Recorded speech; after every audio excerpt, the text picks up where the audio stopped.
শাবান মাসের মধ্যে ফরজের পাশাপাশি সুন্নাত নফল নামাজ গুরুত্ব দেন।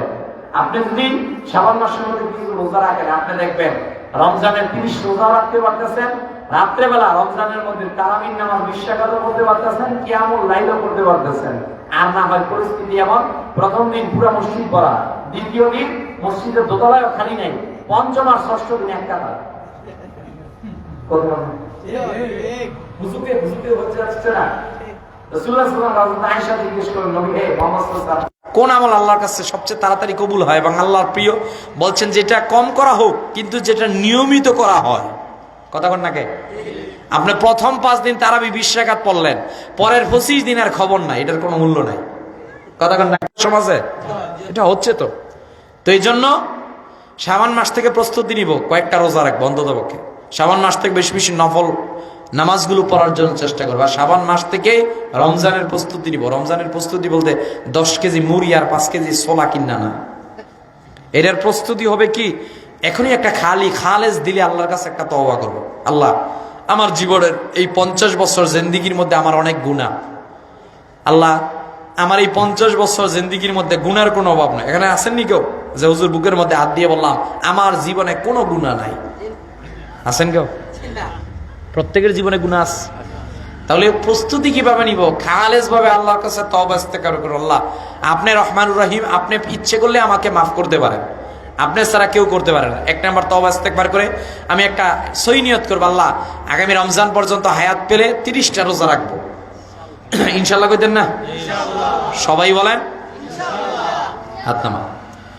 আপনার নিয়ত থাকবে আল্লাহ আগামী রমজান পর্যন্ত হায়াত পেলে তারাবির নামাজ সবগুলা পড়বো। 6, 8, 20 কোনটা আপনারা? 20 না? 6 না তো? 8 না তো? 20ই তো। 20-এর সাথে দেন। আর কত শুরু করবেন? ছোট করতে করতে অবস্থা এমনি কাহিল। এই ঢাকার মধ্যে আমাদের অবস্থা আরো কঠিন। আলাদিস ভাইরা লাইলাতুল মেরাজের দিন মসজিদের মধ্যে এশারের নামাজ পড়লে তো আগে কিছু সময় দেওয়া হতো, এখন লাইলাতুল মেরাজ বরাত কদর রাত্রেবেলা দিয়ে এশারের নামাজ শেষ করতে দেরি হয়, তালা লাগাইতে দেরি হয় না।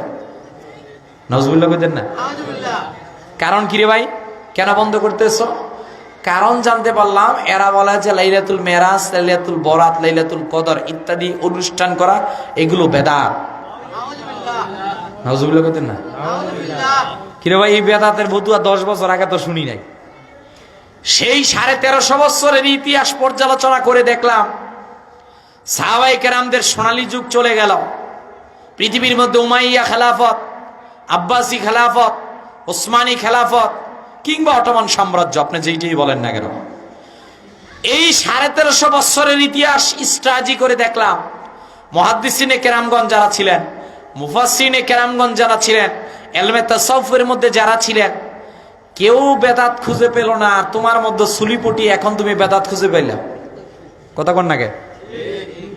যাদের রাত্রেবেলা চোখের পানি আর নাকের পানি দিয়ে রাত্রেবেলা জায়নামাজ ভিজে যেত, ইমাম গাজ্জালি, মুজাদ্দেদ আল-বেসানি এরকমের যারা ছিলেন, যারা সারা রাত ঘুমাতো না, যাদের জীবনে শুধু ছিল ঈমান আর আমল ছাড়া কোনো কাজই ছিল না, যাদের 2 হাত লিখতো, কয় হাত? 2 হাত লিখতো যাদের, এটা মানে কি, মানে অবসর থাকতেন না। যাদের জামানায় তোমার আমার মতো ফেসবুক ছিল না, আমরা তো ফেসবুকের কাঙ্গাল। কথা কন না কেন? আমার চিন্তাই টেন্ডেন্সি, আমি বক্তা, আমার চিন্তা হলো আমি কেমনে ভাইরাল হবো। কথা কন না কেন? দেখবেন মাইকের চুঙ্গা 50টা, কয়টা? 50টা চুঙ্গা লাগাই দিব, সামনে নাই 3 জন। কয়জন? 3 জন নাই, ওটি হলো ক্যামেরাম্যান যেটি আছে আর কি। ওদের কাজ বিতর্কিত প্রশ্ন দিবে, মিলাদ কিয়াম জায়েজ কিনা, রাসূল সাল্লাল্লাহু আলাইহি ওয়াসাল্লাম নূর কিনা, তারপরে প্রশ্ন হবে শবে বরাত করা যাবে কিনা, লাইলাতুল মেরাজ রাত্র ইত্যাদি করা যাবে কিনা। এই 8-10টা প্রসিদ্ধ প্রশ্নই করা তাদের উদ্দেশ্য। মানে কি? আপনাকে বিভ্রান্তির মধ্যে ফেলানো। কথা বলেন না কেন? কারণ এইগুলোর এই মাসালাগুলোর সমাধান বহুত পূর্বেই হয়ে গেছে, এখন তোমাকে এখন এসে সমাধান দিতে হবে না। কথা কন না কেন? লাইলাতুল মেরাজ আর রাত্রের অনুষ্ঠান করব কি করব না, এটা তোমার কাছ থেকে কেন সিদ্ধান্ত নিব? এটা 1200 বছর আগেই আমাদের সিদ্ধান্ত হয়ে গেছে। কথা কন না কেন? পীর মুরিদি এটা জায়েজ কি হারাম, এটা 1200 বছর আগেই আজমা হয়ে গেছে, এটা তোমার কাছ থেকে আমার শিখতে হবে না। তুমি এখন হঠাৎ করে এসে কইতেছো বাবা শাহজালাল মাজারের মধ্যে গেলে শিরিক শিরিক শিরিক। শিরিক বুঝি তোমার পূর্বের 1200 বছর আগে ওনারা বুঝে নাই, তুমি সেরেকটা বুঝছো। কথা কর নাকি? তুমি খালি কুফরটা বুঝছো, তুমি খালি বেদাতটা বুঝছো। বাবা শাহজালাল ইয়ামিনী, আরে তুমি তো সিন্নি গাইলা মোল্লাই চিল্লা না। ওই যে বাবা শাহজালাল ইয়ামিনী না আইলে তো তুমি বাংলায় জন্ম হইতা হিন্দু হইয়া। কষ্ট পাইতেছেন? এটা দুঃখ, মনের দুঃখ আমাদের। তুমি আজকে বাবা শাহজালাল রহমতুল্লাহের বিরুদ্ধে কথা বলে আঙ্গুল তুলো। তুমি জানো ইনি যদি এসে না মুসলমান বানাইতো তাহলে তুমি আজকে এই বাংলাদেশের মধ্যে এইভাবে মাইকের চুঙ্গা নিয়ে এইরকমের ফতুয়া দিতে সুযোগও পেতা না। আজকে উনি ঘর তৈরি করে দিয়েছেন, রাস্তা তৈরি করে দিয়েছেন, এই কারণে মাইক নিয়ে স্বাধীনভাবে বলার তুমি ক্ষমতা রাখো, ঠিক। তবে তুলতে যাবা না, বেশি ফালাফালি করবা না, দেখবা পড়ে গেছে। কথা বলেন না কেন? কারণ হক্কানি পীর মাশায়েখদের বক্ত মুরিদ সালেক, আপনারা যারা সাহেব কাবলা ফুলতুলি রহমতুল্লাহ আছেন, এরকমের হক সিলসিলার আমরা যারা আছি, আমরা কি তাদেরকে বিনা চ্যালেঞ্জে ছেড়ে দিব? কারণ আমার পূর্বপুরুষ জাহান্নামী না। কথা কন না কে? ওদের ফতোয়া অনুযায়ী তো আমার পূর্বপুরুষ জাহান্নামী। ওরা তো বলতেছে যারা মাযহাব মানে এরা মুশরিক। নাউজুবিল্লাহ কইতেন না? তো আমার পূর্বপুরুষরা মাযহাব মানছে, ওনারা মুশরিক না। আমার পূর্বপুরুষরা মিলাদ কিয়াম করেছে, ওনারা শিরক করে নাই। আমার পূর্বপুরুষরা রাসূলুল্লাহর বিরুদ্ধে পক্ষে এই আকীদা ধারণ করেছে, ওনারা দুনিয়া থেকে জাহান্নামের টিকিট নেয় না, ওনারা নিয়েছেন প্রকৃত আহলে সুন্নাত ওয়াল জামাতের পথ। কথা বলেন না? তাহলে তুমি কোন ফতোয়া দিতে চাও? লাইলাতুল মেরাজ, আরে মেরাজের কারণেই তো আমার রাসূলুল্লাহ সাল্লাল্লাহু আলাইহি ওয়াসাল্লাম আমাদেরকে যে শ্রেষ্ঠত্বের কথা বলেছেন এইটা পেয়েছি। আর সবচেয়ে আপনি আল্লাহর শুকরিয়া আদায় করার শ্রেষ্ঠ মাধ্যম হলো নামাজ। কি নামাজ? আপনি খালি সুবহানাল্লাহ কইলেন, এটা মুখ দিয়ে কইলেন, শেষ। কথা কোন নাকি?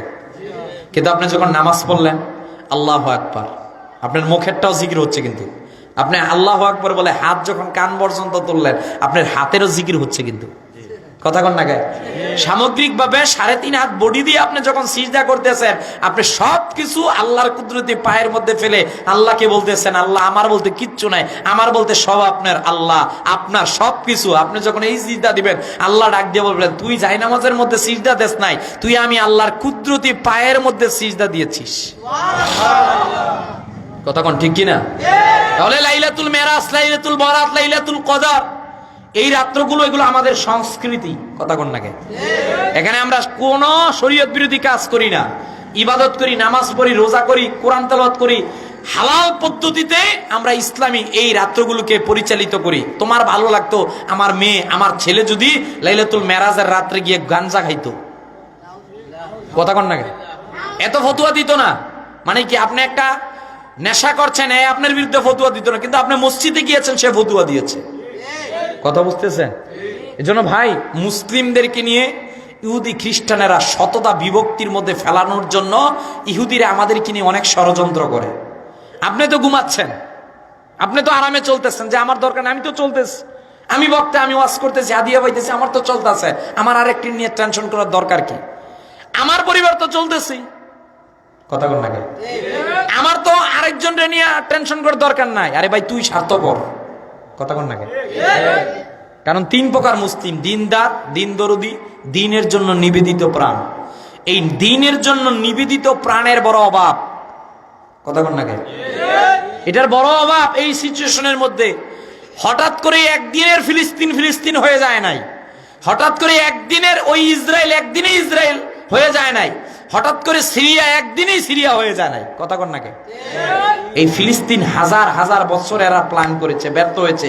শেষে এরা প্ল্যান করে আজকের এই ফিলিস্তিনের এই জায়গায় তারা দাঁড় করিয়েছে। কথা কন? তা বাংলাদেশ যে হবে না, এটার কোনো গ্যারান্টি আছে? এরা বুঝি বসে আছে, শয়তান বসে আছে। এরা আপনাকে আমাকে নিয়ে টেনশনের মধ্যে আছে। তো এরা কিভাবে করবে? এরা সিরিয়ার মতো অস্ত্র ধরে আপনাকে আমাকে শেষ করবে না। এরা ফিলিস্তিনের মতো এই বাংলাদেশকে অস্ত্র ধরে শেষ করতে চাবে না। এরা চাবে কিভাবে? এরা চাবে আমাদেরকে সাংস্কৃতিক আগ্রাসন করে ধ্বংস করার জন্য। সাংস্কৃতিক আগ্রাসনের একটা মাধ্যম হতে পারে পাঠ্য বইয়ের মধ্যে বিভ্রান্তি ছড়িয়ে। মানে কি, আপনি এতদিন জানেন আল্লাহ এক, আল্লাহকে কুল হুয়াল্লাহু আহাদ, কিন্তু এমন এমন থিওরি আপনার সন্তানদেরকে পড়ানো হবে, আপনার সন্তান বিশ্বাস করবে না আল্লাহ বলতে কিচ্ছু নাই, এই পৃথিবী সব। মানে কি, বস্তুবাদীতেই সব, পৃথিবী সব, আখেরাত বলতে কিচ্ছু নাই। কবর বলতে কিচ্ছু নাই, এগুলো তারা বুঝাবে। 2 নাম্বার, এদের কাজ, এরা কিভাবে কাজ করছে আপনি জানেন? এরা আপনার মধ্যে বিভ্রান্তি তৈরি করে দিবে, মানে আপনার মধ্যে দ্বন্দ্ব তৈরি করে দিবে। এমন দ্বন্দ্ব হবে আপনি আরেক মুসলিমের বিরুদ্ধে অস্ত্র ধরতে যাবেন। কথা কন না কেন? অথচ এইটা তো দায়িত্ব ছিল না রে ভাই। বিভ্রান্তি, ফতুয়া, মাসালা ইখতিলাফ থাকবেই, কথা বলেন ঠিক কিনা? এক মাসালায় যে সবাই একমত হবে বিষয়টি এরকম না, ভিন্নতা থাকবে। কিন্তু এই ভিন্নতার জেরে তারা এমন সিচুয়েশন করে দিয়েছে যে আমি এক মুসলিম আরেক মুসলিমের বিরুদ্ধে আজকে অস্ত্র ধরতেও একটু চিন্তা করি না। কথা কন না কেন? অথচ এক মুসলিম আরেক মুসলিমের বিরুদ্ধে অস্ত্র ধরা জায়েজ না হারাম? কথা কন না কেন? হারাম। তাহলে ভাই এরা আমাদেরকে সেকুলার অ্যাটাক করতেছে। সেকুলার অ্যাটাক কোনটা? এতদিন পর্যন্ত আমরা জানতাম যে মুসলিমদের কালেমা লা ইলাহা ইল্লাল্লাহ মুহাম্মাদুর রাসূলুল্লাহ সাল্লাল্লাহু আলাইহি ওয়াসাল্লাম, এটা মুসলিমদের কালেমা। কথা কোন ঠিক কিনা? এরাই ফতোয়া দিল না কালেমার মধ্যে লা ইলাহা ইল্লাল্লাহ মুহাম্মাদুর রাসূলুল্লাহ সাল্লাল্লাহু আলাইহি ওয়াসাল্লাম একসাথে লেখা শিরক। নাউজুবিল্লাহ বলবেন না? আর আওয়াজ দিয়ে বলেন তুমি শিরক বুঝলা, আর 1200 বছর পর্যন্ত কেউ বুঝলো না। আয় হায় রে, কি শিরকটা সে বুঝতেছে। কথা কন না কেন? এগুলা সেকুলার অ্যাটাক আমাদের করা হচ্ছে ভাই। তবে আমাদের আলহামদুলিল্লাহ গর্বের বিষয়, এতদিন পর্যন্ত সংসদে আমাদের বলার মতো কেউ ছিল না, এখন সংসদেও বলার মতো আমাদের লোক আছে। আল্লামা সাহেব কেবলা ফুলতুলি রহমতুল্লাহ সুযোগ্য সম্মানিত ছোট সাহেবজাদা ওই প্রথম বক্তৃতাই তো দিয়েছে যে আমরা ফিলিস্তিন ফিলিস্তিন বলি, কিন্তু আমাদের কমলমতি ছাত্রদেরকে পড়ানো হয়েছে ফিলিস্তিনের কোনো ভূখণ্ডই পৃথিবীর মানচিত্রে নাই। কথা কন না কে? আমাদেরকে পড়ানো হচ্ছে ডারউইন মতবাদ, আমাদেরকে পড়ানো হচ্ছে ইসলামের বিরুদ্ধে দাঁড়ানো। কথা কন? তবে এখন প্রতিবাদ জানানোর মতো লোক আছে, তবে আসবে। পিউ রিসার্চ সেন্টার রিপোর্ট দিয়েছে আগামী 2070 সালে পৃথিবীর সব ধর্মের লোকদেরকে পিছনে ফেলে প্রথম চলে যাবে মুসলমানেরা। এখন আমাদের কাজ হলো প্রতিদিন ফজরের নামাজের সময় সবাই আরামসে ঘুমাবো। কথা কন না কে? ঘুমাবো? ফজরের নামাজের সময় 3 জন। কয়জন? হুজুর আপনার কয়জন? কয়ের নাম নেই, আপনি ইমাম সাহেব চাকরি টানাটানি শুরু হইব যে হুজুর আঙ্গ বিরুদ্ধে কথা কইতাছে। না, আপনারা ভালো মানুষ, আমি জানি। না, আমি জানি আপনারা ভালো মানুষ। আমি দোয়া করি যারা একটু অপূর্ণাঙ্গতা আছে আল্লাহ তাআলা সকলকেই পূর্ণতা দান করুক। আমিন বলবেন না? ওই আমরা মুসাফির মানুষ, মসজিদে ঢুকি মাঝে মধ্যে নামাজ পড়ার জন্য, গিয়ে দেখি ফজরের সময় 3 জন। আপনি কেডা? কই ইমাম সাহেব। আপনি কেডা? মুয়াজ্জিন সাহেব। আপনি কেডা? খাদেম সাহেব। তো বাকি সাহেব কই? কই আপনারা 2 জন আছেন, আপনি আর ড্রাইভার, 5 জন তো হইছে। আল্লাহকে নেই, নাউজুবিল্লাহ কইতেন না? ফজরের নামাজ বুঝি আঙ্গ 5 জনের উপরেই ফরজ, আর এলাকার হাজারো মানুষ তাদের উপর ফরজ না। কথা কোন না? না, বছরে 6205 রাকাত নামাজ প্রত্যেক বালেক বালিকার উপর আল্লাহ ফরজ করে দিয়েছেন। 1825 বার আপনার মসজিদ থেকে হাইয়া আলাস সালাহ বলে ডাক দেওয়া হচ্ছে। কথা কোন ঠিক কিনা? তাহলে মুসলিম হিসাবে ফার্স্ট দায়িত্বই তো নামাজ। যার কাছে নামাজের গুরুত্ব নাই, এর যত বড় বুজুর্গ হোক, এর কাছে কিচ্ছু নাই। কথা কন? নামাজকে আপনার গুরুত্ব দিতে হবে। আমি বলছি ভাই, কথা তো অনেক দূর চলে গেছি। আমি যেই কথাটা আপনাদেরকে বুঝাতে চাচ্ছি, রমজান আমাদের কাছে না ভাই? আমরা একটু নিয়ত করি যে আগামী রমজানে 30টা রোজা ইনশাল্লাহ রাখবো। ইনশাল্লাহ হাত নামান। আমরা নিয়ত করি আল্লাহ আগামী রমজানের সবগুলো তারাবি, বিশেষ করে যারা এখনো কোরআনুল কারীম সহি শুদ্ধভাবে তেলাওয়াত করতে পারি না, দারুল কেরাতের মধ্যে গিয়ে আমরা কোরআনুল কারীমগুলোকে সহি শুদ্ধ করবো। ইনশাল্লাহ বলবেন? আর আওয়াজ দিয়ে বলেন ইনশাল্লাহ। এটা আমাদের রমজানের চেতনা হবে। কেন? রমজান আল্লাহ তাআলা দিয়েছেন গুনাহ মাফের জন্য। আমরা যদি হেলায় খেলায় তামাশার মধ্যে কাটাই রে ভাই, কাজ হবে না।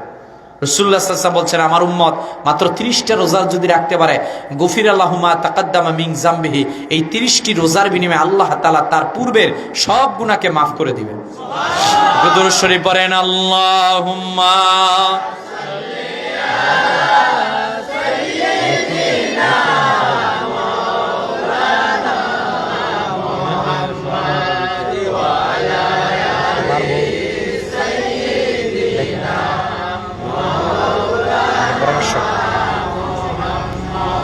তাহলে প্রিয় হাজিরিন, বলছিলাম মা আমিনা ডাক দিয়া বললেন, পৃথিবীর মানুষেরা রে, তোমাদেরকে এই মুহাম্মদ সাল্লাল্লাহু আলাইহি ওয়াসাল্লাম দুনিয়ার মধ্যে আসলো, আল্লাহর রাসূল সাল্লাল্লাহু আলাইহি ওয়াসাল্লাম ডাক দিয়ে বলছেন, আবু যর গিফারিও এই ঘটনা বলেছে। সব সাহাবায়ে কেরাম জীবনের চাইতে বেশি রাসূলুল্লাহকে ভালোবাসতেন। কতক্ষণ ঠিক কিনা? আল্লাহ ডাক দিয়ে বলছেন, ওয়াদ্দুহা, নবী হে আপনারা জানাই দিলাম দিনেও বলি নাই, ওয়াল্লাইলি ইযা সাজা, রাত্রেও বলি নাই, মা ওয়াদ্দাআকা রাব্বুকা ওয়া মা ক্বালা। নবী হে तमाम পৃথিবীর মানুষদেরকে আপনি জানিয়ে দেন, আমি আল্লাহ আপনার প্রতি বেজার হই নাই, আমি আপনার প্রতি অসন্তুষ্ট হই নাই। বলেন সুবহানাল্লাহ। ইয়া রাসূলুল্লাহ, এরা বলে আমি আপনার প্রতি বেজার হইছি, আপনার অসন্তুষ্ট হইছি। না, আপনার প্রতি বেজার হই নাই, আপনার প্রতি অসন্তুষ্ট হই নাই। কারণ পৃথিবীর মধ্যে কেউ যদি আপনার বিরুদ্ধে কথা বলে, আমি আল্লাহ এর জবাব দেই। সুবহানাল্লাহ। নবী সাল্লাল্লাহু আলাইহি ওয়াসাল্লামের আপন চাচা আবু তালেব নবীকে অনেক ভালোবাসতেন। আরেক চাচা আবু লাহাব, যেই দিন রাসূলুল্লাহ সাল্লাল্লাহু আলাইহি ওয়াসাল্লাম সাফা পাহাড়ের নিচে গিয়ে বলেন, এই ইয়া আরববাসী এইদিকে আসো, সব আরববাসীরা যখন গেল, আল্লাহর হাবিব সাল্লাল্লাহু আলাইহি ওয়াসাল্লাম ওই জায়গার মধ্যে ডাক দিয়ে বলেন, শোনো, তোমাদেরকে একটাবারের জন্য জানিয়ে দিলাম, there is no god but আল্লাহ এন্ড হযরত মুহাম্মদ সাল্লাল্লাহু আলাইহি ওয়াসাল্লাম is his best and last messenger. আল্লাহ ছাড়া কোনো মালিক কথা কর নাই, আমি মুহাম্মদ সাল্লাল্লাহু আলাইহি ওয়াসাল্লাম সর্বশ্রেষ্ঠ সর্বশেষ নবী।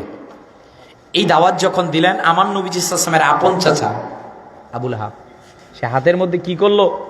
হাতের মধ্যে বালু নিয়ে নবী সাল্লাল্লাহু আলাইহি ওয়াসাল্লামের দিকে নিক্ষেপ করতে চাইলো। নাউজুবিল্লাহ বলবেন না? আল্লাহ বুঝি আবু লাহাবকে ছেড়ে দিয়েছিল। তাব্বাত ইয়াদা আবি লাহাবি ওয়া তাব, ধ্বংস। এই তোর এত সাহস, তুই রাসূলের বিরুদ্ধে অস্ত্র ধরছস, রাসূলের বিরুদ্ধে তুই বালু ধরেছিস, তোর ওই দুই হাত ধ্বংস হয়ে যাবে। আল্লাহু আকবার। ওয়ালিদ বিন মুগিরা শুধুমাত্র আমাদের নবী সাল্লাল্লাহু আলাইহি ওয়াসাল্লামকে একটা গালি দিয়েছিল। কয়টা গালি? বলতে এতটুক বলেছিল, যে আল্লাহর হাবিব সাল্লাল্লাহু আলাইহি ওয়াসাল্লাম একটা পাগল নবী। নাউজুবিল্লাহ কেন না? আল্লাহ সাথে সাথে তার 9টা গালি দিয়েছে। কয়টা? 9টা। এই যাই কইছে উতুল্লিম বাদা জালিকা জালিম, যে মুহাম্মদ সাল্লাল্লাহু আলাইহি ওয়াসাল্লামের নিয়ে কথা বলেছে, গিয়ে খোঁজ খবর নিয়ে জেনে দেখো, সে হলো অবৈধ পিতৃ পরিচয়হীন সন্তান। কথা কন না কেন? সিদ্ধান্ত কার? আল্লাহ বলছেন, শোনো, যে হাবিবের বিরুদ্ধে দাঁড়াবে আমি তাকে ধ্বংস করে দিব। এটা সোজা ক্লিয়ার। পৃথিবীর শ্রেষ্ঠ মুহাদ্দিস আপনি হতে পারেন, শ্রেষ্ঠ মুফাসসির আপনি হতে পারেন, আপনার মধ্যে যদি রাসূলের তাজিম না থাকে, আমি আপনাকে কোনো মূল্য দেই না। কথা কোন ঠিক কিনা? আচ্ছা আচ্ছা আচ্ছা, কোনো গুরুত্ব দেই না। আমি বলতে চাই, আমি মর্যাদা দেই, আমি সম্মান দেই, আমি ইজ্জত দেই তাকে যার কাছে রাসূলের তাজিম আছে। কথা কোন ঠিক কিনা? আমার কি আজকে এটা বিষয় ছিল? আমি জানি না কিন্তু বিষয়। আচ্ছা আচ্ছা, মাতা পিতার প্রতি সন্তানের দায়িত্ব অত্যন্ত গুরুত্বপূর্ণ একটা বিষয়। দেখেন ইসলাম আমাকে কি বলছেন। মেরাজের রজনীর মধ্যে আল্লাহ সুবহানাহু ওয়া তাআলা আমাদেরকে 14টা কাজ দিয়েছেন। কয়টা? সবাই বলেন 14টা কাজ দিয়েছে। এই 14টা কাজের মধ্যে একটা হলো ওয়াকাদা রাব্বুকা আল্লা তা'বুদু ইল্লা ইয়াহু ওয়া বিল ওয়ালিদাইনি ইহসানা। এই সন্তান, তুই তোর মা বাবার প্রতি ইহসান করবি, তুই তোর মা বাবার প্রতি ভালো ব্যবহার করবি। সুবহানাল্লাহ বলেন না? মা বাবা স্ত্রী, মা বাবা সন্তান, 3 শ্রেণী। এখানে যারা বাবা আছেন, পর্দানিসীন যারা মা বোনেরা আছেন, এখানে যারা যুবক ভাই আছেন, বিষয়টা তো এরকমের নয় যে আমরা মা বাবা ছাড়া জন্মগ্রহণ করছি। বিষয়টা এরকমের, মা বাবা ছাড়া বাবা আদম হাওয়া 2 জন, বাবা ছাড়া হযরত ঈসা আলাইহিস সালাম, এছাড়া আসেনি গো আর নাই। আমাদের 3 শ্রেণীরই দায়িত্ব আছে। আমি 3 শ্রেণীর দায়িত্বই 5-7 মিনিটে বলি, শোনেন। 1 নাম্বার আপনার বাবা, বাবা থেকে শুরু করলাম, সন্তানদের টব কইতাছি, সবটাই কম, সমস্যা নেই। বাবা হিসাবে প্রথম দায়িত্ব ছিল আপনার উপর একটা নেককার স্ত্রী তালাশ করা। কি স্ত্রী? সবাই কোন? আপনি প্রথমেই ওই ঘটকের একটা দায়িত্ব দিচ্ছেন, ঘটক সাহেব আমি যে মেয়েরে বিয়ে করবে দুধের থেকেও সাদা বেশি হইতে হইব। কথা বল না? ওই ঘটকের জুতার পাও খুইয়া গেছে আপনার এই দুধের থেকে সাদা খুঁজতে খুঁজতে। কথা কন না? শেষে এমন এক দুধের থেকে সাদা হইছে যেই মেয়েটা পরক্রিয়া করে। নাউজুবিল্লাহ কইতেন না? আর আওয়াজ দিয়ে বলেন। স্ত্রী তালাশ করার ক্ষেত্রে এর বংশ দেখবেন, এর সৌন্দর্য দেখবেন, এর সম্পদ দেখবেন, এর দিনদারিতা দেখবেন। রাসূলুল্লাহ সাল্লাল্লাহু আলাইহি ওয়াসাল্লাম 4টা কথা বলেছেন। কয়টা? তবে রাসূলুল্লাহ সাল্লাল্লাহু আলাইহি ওয়াসাল্লাম এই চারটা কথার মাঝখানে সবচেয়ে বেশি বলেছেন তুমি দ্বীনদারিতাকে প্রায়োরিটি দিবা। সুবহানাল্লাহ দেন। আপনি আবার একটা নেককার স্ত্রী তালাশ করলেন, বিয়ে হয়ে গেল, বিয়ের সময় কাবিন দিলেন 1 কোটি 1 টাকা। কত? 1 কোটি। কম না বেশি? বেশি। আপনার জীবনে 1 কোটি 1 টাকা দেখছেন নি মিয়া? আপনি যে দিয়েছেন 1 কোটি 1 টাকা, আপনি তো প্রথমেই একটা ভুল কাজ করলেন। কথা কন। দেখেন এই যে আপনার ছাদ, এই ছাদের এই পিলার, এই পিলারের গোড়া যত শক্ত হবে এইটা তত মজবুত হবে। কথা কন না? সন্তান তখন বেশি কথা শুনবে যদি মা বাবা ইসলামের পথে বেশি থাকে। আপনি স্ত্রী নির্বাচন করলেন একটা নেককার স্ত্রী, মাশাআল্লাহ। আপনার স্ত্রীটার রেহেমে যখন সন্তান আসলো, স্ত্রীটা প্রথমেই হাত তুলে বলল, আল্লাহ আপনি আমার একটা নেক সন্তান দান করেন। নেক সন্তান আর সন্তান দুইটার মধ্যে পার্থক্য আছে কিনা? শুধু সন্তান এইটা আপনার মৃত্যুর পর কবরের কাছে একদিনও যাইতো না, কিন্তু নেক সন্তান হলে এটা আপনার ইন্তেকাল করার পর দেখবেন প্রত্যেকদিন কবরের পাশে গিয়ে রব্বির হামহুমা কামা রব্বায়ানি সগীরা বলে দোয়া করতেছে। কথা কোন নাকি? রেহেমের মধ্যে সন্তান আসলো, বাবা এইদিকে নেককার স্ত্রীও পাইলো, এবার সন্তানটা দুনিয়ার মধ্যে আসবে। ডেলিভারি যেই দিন হলো, আপনার উপর প্রথম দায়িত্ব হলো সন্তান দুনিয়ার মধ্যে আসার পর প্রথম আপনি মোবাইলটা নিয়ে একটা সেলফি তুলে ফেসবুকে ছবিটা আপলোড করবেন। ঠিক আছে? হ্যাঁ, এই তো হচ্ছে আমাদের সমাজে, এই তো হচ্ছে আজকে। অথচ আমাদের প্রথম দায়িত্ব ছিল ডান কানে আজান বাম কানে ইকামত। কথা কন। এই সন্তান কখন আর নাস্তিক হলো না বলে, যদি ডান কানে আজান আর বাম কানে ইকামত দিতেন। আপনার বাবা হিসাবে দ্বিতীয় দায়িত্ব হলো সপ্তম দিবসের মধ্যে, আরো দায়িত্ব আছে, আমি কয়েকটা পয়েন্টে বলছি। সপ্তম দিবসে তার জন্য আপনি একটা আকিকা দিবেন। কিতা দিবেন? আকিকা কেন আপনি দিবেন? কারণ আপনি আল্লাহর শুকরিয়া আদায় করবেন। আপনি আগেই নিয়ত করছেন আগামী কুরবানি ঈদের সময় কুরবানি গরুর পশুর সাথে আমি আকিকা দিব। আপনি নিয়ত প্রথমেই গরমেন্ট করে নিয়েছেন। সপ্তম দিবসে আপনার আমার উপর দায়িত্ব ছিল এই সন্তানের সুন্দর একটা নাম রাখা। আমি নাম রাখছি ডিব্বা। কিতা? ডিব্বা। ডিব্বা ওই যে নারায়ণগঞ্জের একটা নাক দিয়া পানি পড়ার লাগা নাম রাখছে হিঙ্গেল্লা। নজবিল্লা কইতেন না? আমাদের কি নামের এত অভাব ছিল? কোন নাম নেই আব্দুল্লাহ রাখেন, কোন নাম নাই আব্দুর রহমান রাখেন। কথা কন না? কোন নাম নাই ফাতেমা রাখেন, কোন নাম নাই খাদিজা রাখেন। কথা কন না? নামে নামেও তো আপনি জান্নাতে যেতে পারেন। আচ্ছা যাই হোক, মারও দায়িত্ব শেষ, বাবারও দায়িত্ব শেষ। এবার সন্তান, আপনি সন্তানকে ছোট্টবেলায় তাকে তালিম আর তরবিয়ত শিক্ষা দিবেন।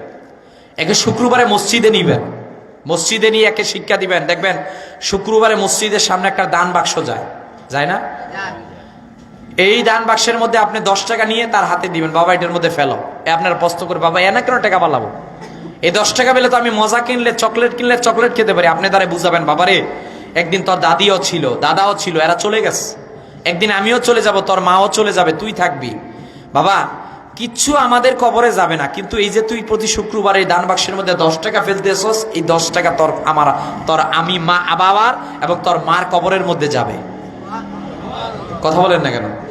মাহফিল সাজিয়েছেন, এখানে এই যে দান করতেছেন, এই টাকা দুনিয়ার কেউ নিবে না। এই টাকাটা আপনার কবরে যারা কবরবাসী আছে তাদের সওয়াব যাবে।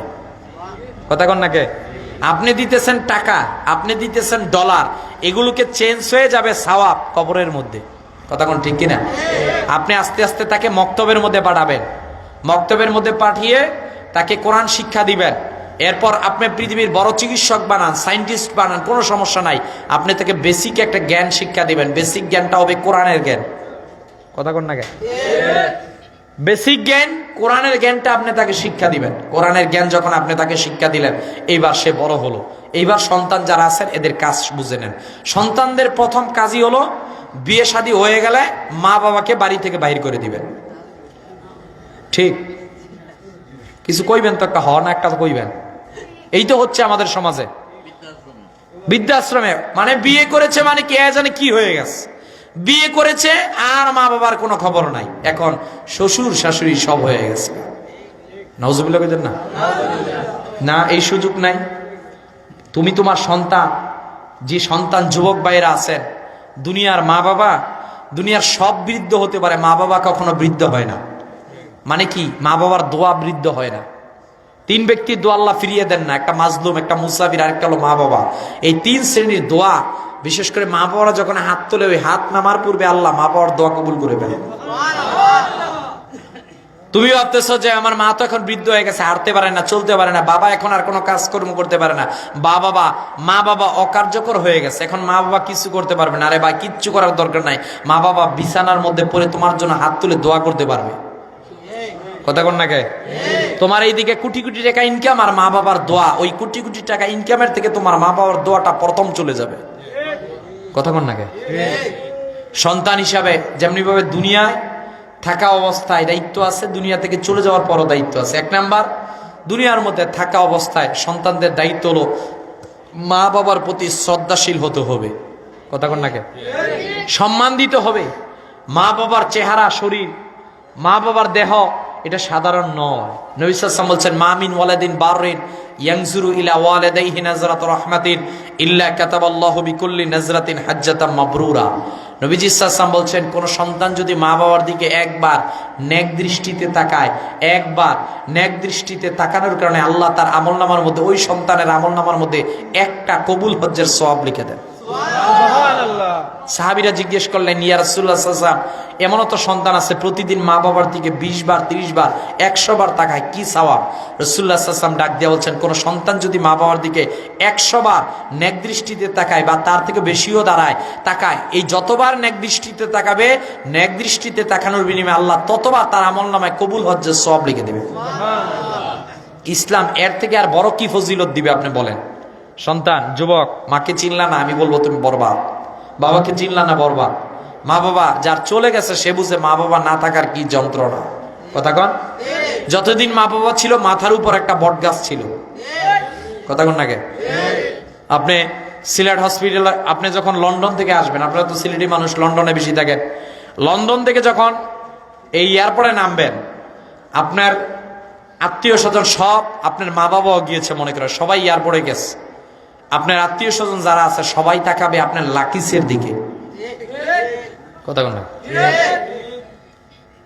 ওয়াজ কোন দিকে যায় আমি কিন্তু জানি না, আমার কিন্তু কইছে কোন কইতেছি, কার উপর দা যাইতেছে আমি জানি না, কিন্তু সবাই তাকাবে আপনার লাকিসটা ছোট না বড়, আপনি আইফোন কোনটা বাইয়ের জন্য এনেছেন, স্ত্রীর জন্য কয় ভরি স্বর্ণ এনেছেন, অন্যদের জন্য কি এনেছেন, আপনার জনম দুঃখিনী মা বাবা আপনার কপালের দিকে তাকাবে। প্রথম বাক্যটাই মা বাবার থাকবে, বাবা তুমি তো লন্ডনের মধ্যে কাজ করতে করতে কতই না কষ্টের মধ্যে ছিলা। কথা কন নাকি? এইটা থাকবে মা বাবার প্রথম বাক্য। দুনিয়ার সবচেয়ে বেশি নিঃস্বার্থ ভাবে কেউ যদি ভালোবাসে সেটা হলো মা বাবা তাদের সন্তানদেরকে। কথা কন নাকি? তাহলে আমি যুবক ভাইদেরকে বলবো, 1 নম্বর দায়িত্ব হলো মা বাবাদেরকে শ্রদ্ধা করতে হবে। আজকে আমাদের থেকে শ্রদ্ধা জিনিসটা চলে যাচ্ছে। আজ থেকে 15-20 বছর আগে রাস্তা দিয়ে একটা যুবক হেঁটে গেলে, মুরব্বী যদি রাস্তা দিয়ে হেঁটতো, যুবকটা মাথাটাকে নিচু করে রাস্তার এক পাশ দিয়ে যেত, না জানি চাচাটা বেয়াদব বলে ফেলে। কথা কন নাকি? ওই যুবকের কাছে বেয়াদব এই শব্দটা শোনা মৃত্যুর থেকেও ভালো। মানে কি, মৃত্যু হয়ে গেল সমস্যা নাই, কিন্তু বেয়াদব শুনলে সব সমস্যা আছে। কথা কন নাকি? কিন্তু কালের আবর্তনে 15 বছরের ব্যবধানে এখন আপনি রাস্তা দিয়ে হেঁটে যান, যুবক রাস্তা দিয়ে হেঁটে যাচ্ছে, যুবক তো আপনি কে যাচ্ছেন এটা দেখবেই না, মোবাইলের মধ্যে হাতে mobile, Free Fire, PUBG games খেলতেছেন, আপনার ঢুসা দিয়ে নিচেও ফালাই দিতে পারে। কথা কন নাকি? দিতে পারে। আর আপনি বিচার দিবেন কারে? বিচার দিলে আপনার এই মান সম্মান নাই। কথা বলে, এগুলো তালিম আর তারবিয়াতের বিষয়, এগুলো আপনারও দোষ আছে, বাবাদেরও দোষ আছে, কারণ আমরা ছোট্টবেলা সন্তানকে ওইভাবে গঠন করি নাই। কথা করি নাই, করলে হতো না ভাই। 1 নাম্বার দায়িত্ব শ্রদ্ধাশীল হতে হবে। 2 নাম্বার, মা বাবা দুনিয়ার মধ্যে জীবন্ত অবস্থার মধ্যে থাকা অবস্থায় যতদিন থাকবে তাদের খাদ্য ভরণ পোষণের দায়িত্ব ছেলে হিসাবে ছেলের উপর আবশ্যক। কথা কন নাকি? এখন আপনি চাকরি করেন, খোঁজ খবর নিলেন না, আপনি আল্লাহর কাঠগড়ায় যখন দাঁড়াবেন কি জবাব দিবেন? জবাব দেওয়ার কিচ্ছু নাই। আপনার মা বাবা বেঁচে আছে, বৃদ্ধ হয়ে গেছে, আপনাকে খোঁজ খবর নিতে হবে, অন্তত পক্ষে সপ্তাহে 1 দিন হলো মা বাবার কাছে আসতে হবে। কথা বলে, আপনি পারতেছেন না, আপনি মা বাবাকে বৃদ্ধাশ্রমে পাঠাতে পারবেন না, এটা হলো পশ্চিমাদের কৃষ্টি কালচার, এটা পশ্চিমারা করবে। এরাদের ছেলে সন্তানদেরকে ধনী বানায়, বিজ্ঞানী বানায়, ইঞ্জিনিয়ার বানায়, অনেক তাদেরকে দুনিয়ার মধ্যে প্রতিষ্ঠিত করে দেয়, কিন্তু শেষকালে ওই পশ্চিমা বিশ্বের মা বাবাগুলো বৃদ্ধাশ্রমে যায়। কিন্তু আমার কোরআন ডাক দিয়ে বলে, তুই তোর মা বাবাকে বৃদ্ধাশ্রমে পাঠাতে পারবি না, এই সুযোগ নাই। কারণ আল্লাহ এবং রসুলের পর মা বাবাকে সবচেয়ে বেশি সম্মান মর্যাদা দিতে হবে। কথা কন? এটা কোরআনের কথা, এটা আমার কোনো বানোয়াট কথা নয়। তাহলে মা বাবার খোঁজখবর নিবেন। আপনি চাকরি করেন যেখানে কোনো সমস্যা নেই, মা বাবার খোঁজখবর নিবেন। 3 নাম্বার, আপনার উপর দায়িত্ব হলো এই মা বাবা যা কিছু চাইবে দেওয়ার জন্য চেষ্টা করবেন। ইনশাআল্লাহ বলবেন না? কি চাইবো দেখেন, আপনি বছরে হয়তো মাকে, আপনারা সিলেটের মানুষ পান খান, পানের জন্যই দিবেন। মাসে 300-400 করে দিলেন, মনে করেন গরিব লোক। আপনি গিয়ে দেখবেন বছর শেষে আপনি একটা বিপদে পড়ছেন। আপনি একটা চাকরি করেন, আপনার চাকরি গেছে হঠাৎ করে যে কোনো কারণে, আপনি দেখবেন আপনার স্ত্রী ডাক দিয়ে বলে, তোমার জীবনে আইসে আমি জীবনে কোনো সময় সুখই পাইলাম না। কথা কোন না? স্ত্রী ডাক দিয়ে বলবে, এই তোমার জীবনে আসলাম, বিয়ের বাসর করতে গিয়ে আজকে পর্যন্ত তুমি আমার সুখই দিতে পারলা না, অথচ এরা সুখ দিতে দিতে আপনার জুতার পার বাই ক্ষয় হয়ে গেছে। কথা কোন না? এই খালি আপনার তিরস্কার করবো। ছেলে ডাক দিয়ে, বাবা আপনি কি করছেন জীবনে, কইব কিনা? কারণ এখন তো আপনি বিপদে আছেন, এখন আর টাকা দিতে পারেন না, কারণ দুনিয়া তো স্বার্থপর জায়গা। আত্মীয় স্বজন সবাই বলবে তুমি অকার্যকর, তোমার দিয়ে কিচ্ছু হবে না। আপনার মাকে ওই যে আপনি মাসে মাসে পানের জন্য 300 টাকা দিছিলেন না, ওটা মা খায় নাই, ওটা রেখে দিস। ওটা কোন জায়গায় রেখে দিছে? ঘরের এক কানির মধ্যে। ওটা দেখতো না কেউ। এটা সুন্দর মধ্যে জমাইয়ে এখন সারা বছরের মাকে যে আপনি দিচ্ছেন 4,500 টাকা, ওই 4,500 টাকা আছে। এই 4,500 টাকা আপনার মাটা হাতের মধ্যে নিয়ে আপনার হাতে ধরে বলবে, বাবা তোর চাকরি নেই, টেনশন করিস না, আমি মা তোর জন্য দোয়া করি, এই 4,500 টাকা দিলাম, এই 4,500 টাকা নিয়ে তুই চলতে থাক। কথা কোন না? নে চলতে থাক। মা তো ভাঙ্গে নাই, মা খায় নাই। মাকে যত দিবেন, বাবাকে যত দিবেন, এই নিঃস্বার্থ ভালোবাসা মা বাবার থাকে। এরা আপনার এই টাকা পয়সা নিয়ে ভেঙে ফেলবে না, এরা রেখে দিবে। এরা রেখে দিবে, আপনার যখন বিপদ আসবে তখন আবার আপনাকেই তারা দিবে। কথা কন না? আর দোয়া তো আছেই, দোয়া তো ওইটা চলতেছে আপনার জন্য। এবার আপনার মা বাবা মনে করে দুনিয়ার মধ্যে বিদায় নিয়ে চলে গেল, আপনার উপর প্রথম দায়িত্ব হলো ওই মা বাবার জানাজার নামাজে উপস্থিত হওয়া। কথা কন না? সুসন্তান হিসাবে দায়িত্ব হলো জানাজার নামাজে উপস্থিত হওয়া। আপনি জানাজার নামাজে উপস্থিত হলেন, আপনার মা বাবা যদি কোনো ঋণগ্রস্ত থাকে আপনি ঋণ পরিশোধ করে দিলেন। ঋণ যখন পরিশোধ হয়ে গেল, আপনার মা বাবাকে কবরের মধ্যে রেখে আসবেন, আর মৃত্যুর আগে আর কবরের পাশে যাবেন না। ঠিক আছে? না, কবরের কাছে যাবেন। কদ কুনতু নাহাইতুকুম আন জিয়ারাতিল কুবুরি ফাকাত উযিনা লি মুহাম্মাদিন সাল্লাল্লাহু আলাইহি ওয়াসাল্লাম। আল্লাহর হাবিব সাল্লাল্লাহু আলাইহি ওয়াসাল্লাম ডাক দিয়ে বলছেন, শোনো, তোমাদেরকে এতদিন পর্যন্ত আমি কবর জিয়ারত করতে নিষেধ করেছিলাম, আজকে থেকে আদেশ করলাম কবরের কাছে যাবা, ফাজুরুহা, তোমরা যখন কবরের কাছে যাবা মৃত্যু আর আখিরাতের কথা তোমাদের স্মরণ হবে। কথা বলেন ঠিক কিনা? আপনি যখন এবার যাবেন মা বাবার কবরের কাছে গিয়ে, যখন রব্বির হামহুমা কামা রব্বায়ানি সগীরা বলবে, হাত তুলবেন। আপনারা দেখবেন মা বাবার ওই শৈশবকালে কত কষ্ট করেছিল, বড় হওয়ার পর কত কষ্ট করেছিল, সব কথাগুলো আপনার চোখের মধ্যে ভাসতে থাকবে। কথা বলেন? আর ওই মুহূর্তের মধ্যে যদি মা বাবার কথা স্মরণ করে 2 ফোঁটা চোখের পানি ফেলতে পারেন, আমি বিশ্বাস করি রব্বির হামহুমা কামা রব্বায়ানি সগীরা বলে চোখের পানি ফেললে আল্লাহ ওই মোনাজাতটাকে কবুল করে নিতে পারেন। এবার মা বাবা বিদায় নিয়ে চলে গেল, আপনার আরো দায়িত্ব আছে। দায়িত্ব কি? যে আপনার মা বাবার যারা আত্মীয় স্বজন ছিল, বিশেষ করে আপনার মামা যারা আছে, মামার আত্মীয় স্বজন যারা আছে, এদের সাথে নিয়ে বল্লম নিয়ে যুদ্ধ করা শুরু করবেন, যে তাড়াতাড়ি সম্পদ দেন। নাকি সম্পদ পাবেন, ওই টেনশনের কারণ নেই। তবে এমন আবার করেন না যে মামা আপনি সম্পদ না দিলে আপনি আমার ত্যায্য মামা, আপনার মামা করে ডাকতাম না, এত কঠিন শাস্তি দিয়েন না আর কি। পাবেন, সম্পত্তি দিবেন। বাইরা হক হলো বোনের সম্পত্তি দিয়ে দেওয়া। একটা কথা আছে আমাদের সমাজে, অংশ নিলে ধ্বংস হয়ে যায়। নাউজুবিল্লাহ কইতেন না? এটা তো তোমাকে কেউ অধিকার দিয়েছে, অংশ নিলে ধ্বংস হয়ে যাবে, এই কথা বলার জন্য। কথা কন না? এটা কোরআন বিরোধী কথা। কারণ বোনেরা বাবার কাছ থেকে সম্পত্তি পাবে, এটা সিদ্ধান্ত তো আল্লাহ দিয়েছেন। কথা কন? এটাকে নারীদের সম্মান আল্লাহ দিয়েছেন, নারীদের মর্যাদা হক আল্লাহ দিয়েছেন। তুমি কেন এই কথা বলছো যে যারা অংশ নেয়, বোন তুই অংশ নিস না আমার কাছ থেকে, নিলে তুই ধ্বংস হয়ে যাবি? আপনি তো বোনেরা ভয় দেখাচ্ছেন না, এই সুযোগ নাই। কথা কন ঠিক কিনা? এখন মা বাবা চলে গেল, আপনার দায়িত্ব হলো মামারা যারা আছে, মা বাবার আত্মীয় স্বজন যারা আছে, এদের সাথে ভালো ব্যবহার করবেন। কথা কন? বছরে অন্তত পক্ষে আপনি এই যে ওয়াজ মাহফিল করলেন, এলাকার মুর্দেকান্দের ইসার সবলকে ওয়াজ মাহফিল করলেন, বা এলাকার সমাজ উন্নয়নমূলক কোনো কাজ হলো সেখানে অংশগ্রহণ করলেন, সৎকায় জারিয়ামূলক কোনো কাজ করলেন, দান সৎকা করলেন। আপনি যদি মা বাবার জন্য এগুলো ইসালে সওয়াবের জন্য এই টাকা পয়সা ব্যয় করতে পারেন, এটা সন্তান হিসেবে আপনার দায়িত্ব। এই টাকার একটা অংশ মানে কি সওয়াবটা আপনার মা বাবারা কবর থেকে পেতে থাকবে। কথা বলেন ঠিক কিনা? এবার আপনি সন্তান হিসেবে মা বাবার দুনিয়ার মধ্যে খেদমত করলেন, মা বাবাদেরকে সম্মান করলেন, মায়া করলেন, যা প্রয়োজন সবকিছু দিলেন, খেদমত করে দোয়া নিলেন। দুনিয়া থেকে মা বাবা চলে গেল, কবরের পাশে গেলেন, এবার আপনার সন্তানটাকে আপনি ওইভাবে গঠন করে যান, ঠিক সেম ঘটনা আপনার সন্তানেরা আপনার সাথে করবে। কথা বলেন না কেন? আপনি আমি এমন শিক্ষা তাদেরকে দিচ্ছি, সন্তান বুঝতেছে না দরকার নাই, আমার টাকাই সব। টাকাই সব মানে বাবা আপনার 1 কোটি টাকা দিলাম, আপনি এখন থেকে বৃদ্ধাশ্রমের মধ্যে থাকবেন। বাবাকে তোর 1 কোটি টাকা আমি লাথি মারি, এই টাকার কি মূল্য আছে যদি শেষকালটা আমার বৃদ্ধাশ্রমে থাকতে হয়? কথা কন না কেন? আজকে পৃথিবীর মধ্যে ওয়ার্ল্ড হেলথ অর্গানাইজেশন, বিশ্ব স্বাস্থ্য সংস্থা একটা রিপোর্ট দিয়েছে যে পৃথিবীর মধ্যে ডিপ্রেশন, হতাশা, বিষণ্ণতা, এই বিষণ্ণতা সবচেয়ে বেশি বিধর্মীদের কাছে, মুসলিমদের কাছে সবচেয়ে বেশি কম। কারণ কি? কারণ হলো মুসলিমদের কোরআনে বলা আছে ফা ইন্নামা আল উসরি ইউসরা, ইন্নামা আল উসরি ইউসরা, এই নিশ্চয়ই কষ্টের পরই স্বস্তি আছে, কষ্টের পরেই সুখ আছে। কথা কোন নাকি? কষ্টের পরেই সুখ আছে। এই জন্য ইসলাম বলে তুমি ডিপ্রেশনে পড়তে পারবা না।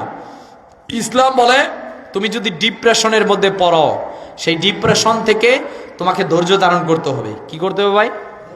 আমরা বিপদে পড়ে ধৈর্য ধারণ করি ভাই, করতে হবে আমাদেরকে, কোরআনের দিকে ফিরে আসতে হবে। বিপদে পড়ে আপনি বেশি বেশি দুরূদ শরীফ পড়বেন। কি পড়বেন? দুরূদ শরীফ পড়বেন। এটা বড় আমল, কার্যকরী আমল। দুনিয়ার মধ্যে যত বিপদ আছে, সব বিপদ আপনি মুক্তি পেতে পারেন এই দুরূদ শরীফের আমলের মাধ্যমে। সুবহানাল্লাহ। তিরমিজির হাদিস, এক সাহাবী এসে নবী সাল্লাল্লাহু আলাইহি ওয়াসাল্লামকে বললেন, ইয়া রাসূলুল্লাহ সাল্লাল্লাহু আলাইহি ওয়াসাল্লাম, আমি যদি দিনের সম্পূর্ণ 4 ভাগের 1 ভাগ আপনার প্রতি দুরূদ শরীফ পড়ি, আমার জন্য কি ফায়দা? রাসূলুল্লাহ সাল্লাল্লাহু আলাইহি ওয়াসাল্লাম বলছেন, শোনো, তুমি পারলে যতবার পড়ো, পারলে আরো বৃদ্ধি করো। এরকম ওই সাহাবী সর্বশেষ বললেন, ইয়া রাসূলুল্লাহ সাল্লাল্লাহু আলাইহি ওয়াসাল্লাম, আমি যদি দিন এবং রাত্র সম্পূর্ণ সময় আপনার প্রতি দুরূদ শরীফ পড়ে আমার ফায়দা কি, উপকার কি? রাসূলুল্লাহ সাল্লাল্লাহু আলাইহি ওয়াসাল্লাম বলছেন, ইদান তুকফা হাম্মাকা ওয়া ইউগফারু লাকা যামবুকা, শোনো, তোমাকে জানিয়ে দিলাম 24 ঘন্টায় দিন রাত্রেবেলা তুমি যদি দুরূদ শরীফ পড়তে পারো, এই দুরূদ শরীফ পড়ার কারণে আল্লাহ সুবহানাহু ওয়া তাআলা তোমার জীবনী থেকে ডিপ্রেশন, হতাশা দূর করে দিবেন, তোমার রিজিকের টেনশন আল্লাহ তাআলা দূর করে দিবেন। সুবহানাল্লাহ। আর আওয়াজ দিয়ে বলে সুবহানাল্লাহ। তাহলে আমরা যখন বিপদে পড়ব, আমরা যখন বিপদের মধ্যে পড়ব, ডিপ্রেশনের মধ্যে পড়ব, ওই সময়ের মধ্যে বেশি বেশি দুরূদ শরীফ পড়তে চাই কি চাই না? কথা বলেন, চাই কি চাই না?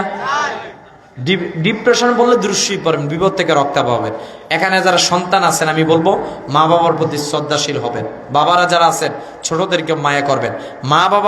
মারা যারা আছেন, বিশেষ করে মারা পর্দার ভিতরে থাকবেন, কারণ পর্দার ভিতরে না থেকে আপনি কখনো সুখ শান্তি পেতে পারেন, কখনো পাইতে পারেন না। এই জন্য আপনার উপর দায়িত্ব, কর্তব্য হলো ওই মা বাবাকে আপনি যখন পাবেন, ওই মা বাবাকে আমানত মনে করে মা বাবার খেদমত করবেন। আপনি মা বাবা বিদায় নিয়ে চলে গেলে কবরের পাশে যাবেন, সন্তান হিসাবে আপনি দায়িত্ব এগুলো যখন পালন করবেন, পালন করার শেষে আপনি যখন বিদায় নেবেন, আপনিও দেখবেন আপনার সন্তানেরা আপনার কথা শুনতেছে। কথা বলেন ঠিক কিনা? একটু দুরূদ শরীফ পড়েন, আল্লাহুম্মা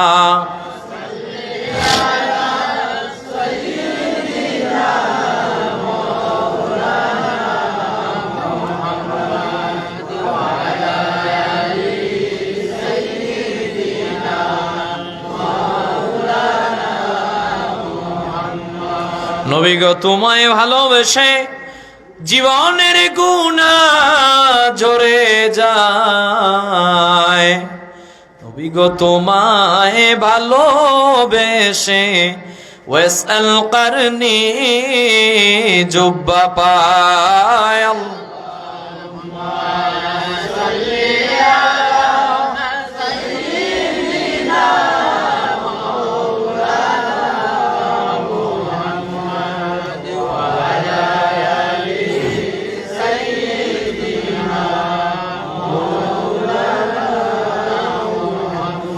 ইউসুফ নবীর চেহারা দেখে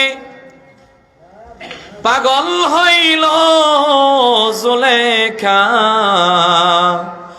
আমার নবীর চেহারা দেখে পাগল হইল দুনিয়া। আল্লাহুম্মা সাল্লি আলা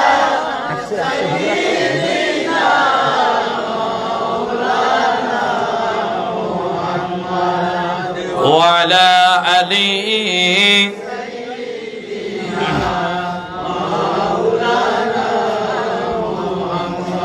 মারহাবা বলেন, আর আওয়াজ দিয়ে বলেন মারহাবা। আমাদের আজকের মাহফিলের মধ্যমণি, বিশেষ অতিথি, ঐতিহ্যবাহী ঐতিহ্যধন্য জালালপুর জালালিয়া ফাজিল ডিগ্রি মাদ্রাসার সম্মানিত অধ্যক্ষ মহোদয়, আমাদের অত্যন্ত শ্রদ্ধাভাজন আমার পিতৃতুল্য হযরতুল আল্লাহ মাওলানা ম আব্দুল মুনিব মঞ্জল আলী হুজুর আমাদের মধ্যে শুভাগমন করেছেন। বলেন মারহাবা। খুশি না বেজার? কম না বেশি? দোয়া নিবেন, মুরব্বীদের কাছ থেকে দোয়া নিলে ফায়দা আছে। কথা কোন ঠিক কিনা? আমরা আদববান। এলমে তাসাউফের মূল শিক্ষা হলো এলমে তাসাউফ আপনাকে আদববান হিসেবে গঠন করে দিবে। কথা কোন না? কারণ আপনি এই বাহ্যিক দৃষ্টিকোণের এই জ্ঞান শিক্ষার জন্য স্কুল কলেজ ইউনিভার্সিটির মধ্যে যাবেন, কিন্তু আপনার ভিতরের একটা জগৎ আছে। কথা কোন না? ইন্না বিল জাসাদি মাদগা ইজা সলাহাত সলাহাল জাসাদু কুল্লুহু ওয়া ইজা ফাসাদাত ফাসাদাল জাসাদু কুল্লুহু আলা ওয়াহিয়াল কলব। এটার নাম কলব। এইটা যদি সুস্থ থাকে এই 3.5 হাত বডি সুস্থ। সুবহানাল্লাহ কইলেন না? এইটাকে ইসলাহ করার জন্য আমরা যাই পীরের কাছে, শায়েখের কাছে, ওস্তাদের কাছে। কথা কোন ঠিক কি না? ওনার কাছে যখন যাই তিনি কোরআন থেকে আমাদেরকে এলমে তাসাউফের মূল মাউদু আখলাককে সুন্দর করার জন্য আমাদের মধ্যে বিনয়, তাওয়াক্কুল, সবর, ইস্তেকামাত, তাওয়াদু এগুলোকে আনার জন্য কাজ করেন। এগুলোকে এনে আমাদেরকে ইসলাহ করে আমাদের মাঝখান থেকে হিংসা, অহংকার, গীবত, পরনিন্দা, এক কথায় মানবের জন্য যেই গুণগুলো দরকার নাই, মানে মানবের জন্য যেই গুণগুলো অপরিহার্য, দূরীভূত করা আবশ্যক, সেগুলোকে ওই পীর দূর করেন। কথা কোন ঠিক কিনা? তো সেজন্য এগুলো হলো ইসলাহের যারা কাজ করেন। তার মধ্যে আমাদের হুজুর একজন ইসলাহের কাজ করেন, যারা আমাদের ভিতর, ওনাদের কাছ থেকে আমরা দোয়া নেই। কথা বলেন ঠিক কিনা? এবং নিজের জন্য যদি কোনো পরিবর্তন দরকার হয় আমরা মনে করি ওনাদের কাছে যাই। কথা কোন ঠিক কিনা? কিন্তু আপনি যদি বলেন যে না ভাই দরকার নাই, আমি বলবো ভাই আপনি ভ্রান্তির মধ্যে আছেন, আপনি সঠিকতার মধ্যে নাই, আপনাকে নিজের ইসলাহ করা প্রয়োজন। কথা বলেন ঠিক কিনা? তো প্রিয় হাজিরিন, আমি 2-1 মিনিটে আমার মূল বক্তব্য বলছি। মূল বক্তব্য ছিল এইটাই, সূরাত দোহার আলোকে আমাদের জীবনী থেকে 1 নাম্বার যে জিনিসটাকে দূরীভূত করতে হবে সেটা হলো কখনো ডিপ্রেশনে পড়া যাবে না, হতাশায় পড়া যাবে না, বিষণ্ণতার মধ্যে পড়া যাবে না। যখনই আমরা ডিপ্রেশন, হতাশা, বিষণ্ণতার মধ্যে পড়ব তখনই আমরা বেশি বেশি রাসূলুল্লাহ সাল্লাল্লাহু আলাইহি ওয়াসাল্লামের প্রতি দুরূদ শরীফ পড়ব। ইনশাআল্লাহ বলবেন না? সবাই বলেন ইনশাআল্লাহ। 1 নাম্বার। 2 নাম্বার, জীবনে যতদিন বেঁচে থাকবো রাসূলুল্লাহ সাল্লাল্লাহু আলাইহি সাল্লামের সুন্নাহ আমাদের 3.5 হাত বডির মধ্যে আমরা বাস্তবায়ন করব। ইনশাআল্লাহ বলেন। সবাই বলেন ইনশাআল্লাহ। সুন্নাহকে বাস্তবায়ন তখন হবে যখন আপনি আপনার জীবনের চাইতে রাসূলুল্লাহ সাল্লাল্লাহু আলাইহি সাল্লামকে ভালোবাসবেন। কথা কোন নাকি? এইটা আবার মৌখিকভাবে নয় শুধুমাত্র, এইটা আপনার সামগ্রিকভাবে আপনি সুন্নতের পাবন্দী হবেন, সামগ্রিকভাবে আপনি রাসূলুল্লাহ সাল্লাল্লাহু আলাইহি সাল্লামের আদর্শে আদর্শবান হবেন। এইটার মাধ্যমে এই সূরার মধ্যে আল্লাহ সুবহানাহু ওয়া তাআলা আমাদেরকে কর্মসূচি দিয়েছেন। কর্মসূচি দেওয়ার আগে রাসূলুল্লাহ সাল্লাল্লাহু আলাইহি ওয়াসাল্লামকে একটা কথা বলেছেন, ওয়ালা সাউফা ইউতিকা রাব্বুকা ফাতারদা। নবী হ্যাঁ মুহাম্মদ সাল্লাল্লাহু আলাইহি ওয়াসাল্লাম, আমি আপনাকে এত দিব, এত দিব, এত দিব যে আপনি খুশি হয়ে যাবেন। সুবহানাল্লাহ বলেন না? এই এত দেওয়ার ব্যাখ্যা একটা হলো ইন্না আতাইনাকাল কাউসার, যে খায়রা কাসির বলা হয়েছে। মুফাসসিরিনে কেরামগণ বলেছেন এত দিবেন, এটার ব্যাখ্যা বলে শেষ করা যাবে না। যে আখিরাতের ময়দানে হাউজে কাউসারের মহাজন হবে, তাকবীর দিবেন? আচ্ছা, আখিরাতের ময়দানে হাউজে কাউসার শাফাতের চাবি রাসূলুল্লাহ সাল্লাল্লাহু আলাইহি ওয়াসাল্লামের কাছে দিবে। তো আসুন সেই নবীজির আদর্শ আমাদের জীবনের মধ্যে ধারণ করে আমরা আমাদের জীবনটাকে রাসূলুল্লাহ সাল্লাল্লাহু আলাইহি ওয়াসাল্লামের দেখানো পথ ও মত অনুযায়ী পালন করার চেষ্টা করি। ওয়া আখিরু দাওয়ানা আনিল হামদুলিল্লাহি রাব্বিল আলামিন। আমরা মোনাজাত করা দরকার আছে, হুজুর চলে মোনাজাত করব। সাল্লাল্লাহু তাআলা আলাইহি ওয়া আলা আলিহি ওয়া সাহবিহি ওয়া নাস আজমাইন। আল্লাহুম্মা আমিন। اللهم صل على سيدنا ونبينا وشفينا وحبيبنا ومولانا محمد تعالى عليه وسلم وعلى آله وأصحابه وأهل سنته وأهل بيته الناس أجمعين رب العالمين। এই ছিলাম নয়াপাড়া গ্রামবাসীর উদ্যোগে 17তম বার্ষিক ইসলামী সুন্নি মহাসম্মেলন ও কুরআনুল কারীমের খতমের এই মাহফিলটাকে আপনি কবুল আর মঞ্জুর করে নেন। আল্লাহ এই মাহফিলের সাথে যারা সম্পৃক্ত ছিলেন আজকে কবরবাসী হয়ে গেছেন আল্লাহ আমাদের সওয়াবগুলো প্রতিটা কবরের মধ্যে পৌঁছাইয়া দেন আল্লাহ সবটুকু সোনার মদিনায় নূরের মদিনায় দয়াল নবীজি সাল্লাল্লাহু আলাইহি সাল্লামের রওজা শরীফে পৌঁছাইয়া দেন तमाम পৃথিবীর আম্বিয়া আলাইহিস সালাতু ওয়াস সালামগণ আহলে বাইতের সদস্যগণ সাহাবায়ে কেরামগণ तमाम পৃথিবীর আউলিয়ায়ে কেরামগণ বাবা শাহজালাল ইয়ামিনী রহমাতুল্লাহ আলাইহি আল্লামা সাহেব কেবলা ফুলতুলি রহমাতুল্লাহ আলাইহি সহ আল্লাহ সমগ্র পৃথিবীর মধ্যে যারা শুয়ে আছেন বিশেষ করে আমাদের যাদের মা বাবা কবরে শায়িত প্রতিটা আরওয়াহ মোবারকে আল্লাহ আপনার সওয়াবটুকু পৌঁছিয়ে দেন আল্লাহ যে কথাগুলো বললাম যে কথাগুলো আমরা এখানে শুনলাম প্রতিটি কথার উপর আপনি আমাদের প্রত্যেককে আমল করার জন্য তৌফিক দীক্ষা দান করে দেন আল্লাহ এমন একটা জীবন আমাদের প্রত্যেককে আপনি হাদিয়া করেন যেই মৃত্যুর সময় ফেরেশতা এসে বলবে আল্লাহ তাখাফু ওয়ালা তাহজানু ওয়া আবশিরু বিল জান্নাহ যেই মৃত্যুর সময় ফেরেশতা এসে জান্নাতের সুসংবাদ আমাদেরকে দিবেন আর রব্বুল আলামিন জীবনে একবার হলো মক্কা মদিনার মুসাফির না বানাইয়া কবরে ডাক দিয়েন না রব্বুল আলামিন যেদিন আপনি আমাদের জন্য মালাকুল মউত পাঠাইবেন সেদিন আমাদের প্রত্যেকের জবানে জারি করে দিয়েন মধুর কালেমা লা ইলাহা ইল্লাল্লাহু মুহাম্মাদুর রাসূলুল্লাহ সাল্লাল্লাহু আলাইহি ওয়াসাল্লাম আসসালামু আলাইকুম ওয়া রাহমাতুল্লাহি ওয়া বারাকাতুহু